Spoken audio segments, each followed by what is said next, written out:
في ناس بتفتكر ان سرقة الصور او الابتزاز بيها حاجة سهلة، بس الحقيقة ان القانون المصري بيعاقب على ده بشكل صريح.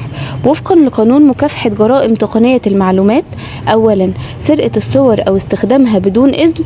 لو حد خد صورك من موبايلك او حساباتك على السوشيال ميديا واستخدمها بدون اذنك، ده بيعتبر اعتداء على حرمة الحياة الخاصة، والقانون هنا بيعاقب وفقا لقانون العقوبات المصري بالحبس والغرامة، خصوصا لو الصور دي فيها خصوصية أو تم نشرها بقصد الإساءة. ثانيا الابتزاز بالصور، وده الأخطر. لو حد هددك بنشر صورك مقابل فلوس أو طلبات أو حتى للضغط عليك نفسيا، ده اسمه ابتزاز إلكتروني، والعقوبة هنا بتكون أشد وفقا لقانون مكافحة جرائم تقنية المعلومات. العقوبات ممكن توصل للحبس وغرامات كبيرة، وممكن توصل لجناية لو الابتزاز فيه تهديد أو نشر فعلي.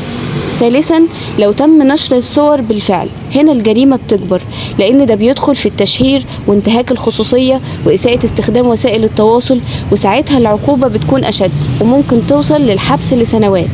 نصيحة مهمة جدا، لو تعرضتي لأي نوع من أنواع الابتزاز ما تخافيش، ما تدفعيش فلوس، احتفظي بكل الرسائل والأدلة واعملي بلاغ فورا في مباحث الإنترنت. القانون معمول علشان يحميكي مش علشان تخافي، وأي حد يستغل صورك أو يبتزك لازم يتحاسب، حتى لو كان مصدر الصور دي هو انتي، وحتى لو انتي اللي كنتي بعت الصور دي، علشان حقك مش رفاهية، حقك القانون بيحميه. وما تنسوش تعملوا لايك للفيديو وتشتركوا في القناة وتفعلوا الجرس علشان يوصل لكم كل جديد.